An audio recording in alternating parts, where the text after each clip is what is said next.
बघा, एक आगगाडी 54 किलोमीटर प्रति तास वेगाने प्रवास करताना एक झाड 7 सेकंदात ओलांडते, तर त्या गाडीची लांबी किती मीटर आहे असा प्रश्न लेकरांनो सोडवण्यासाठीचं सूत्र आहे अंतर बराबर वेळ गुणिला वेग. आणि या सूत्रासोबत 5/18 हा अपूर्णांक गुणिला का घेतात? बऱ्याच प्रश्नामध्ये मी सांगितलं जरी असलं तरी परत एकदा लक्ष द्या. 1 किलोमीटरचे मीटरमध्ये रूपांतरण 1000 मीटर. लक्षात घ्या. एका तासाचे सेकंदामध्ये रूपांतरण. ओके. आता या 2 शून्याला हे 2 शून्य गायब. उरलं काय? 10 आणि 36. याला संक्षिप्त रूप द्या. बे 15 बे 18 36 म्हणजे 1 किलोमीटर 1 हवर्स. याचा रेशो 5/18 असा यायला. 5 मीटरास 18 सेकंद असा रेशो.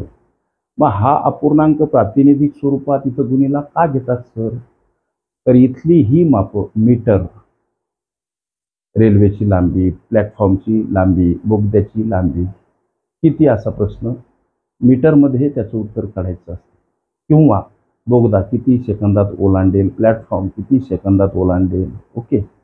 एखादं झाड किंवा पूल किती सेकंदात रेल्वे ओलांडेल ही उत्तरं सेकंदामध्ये आपल्याला काढावी लागतात. म्हणून हा रेशो इथं मीटर प्रति सेकंदाचा हा रेशो इथं गुणिला घ्यावा लागतो.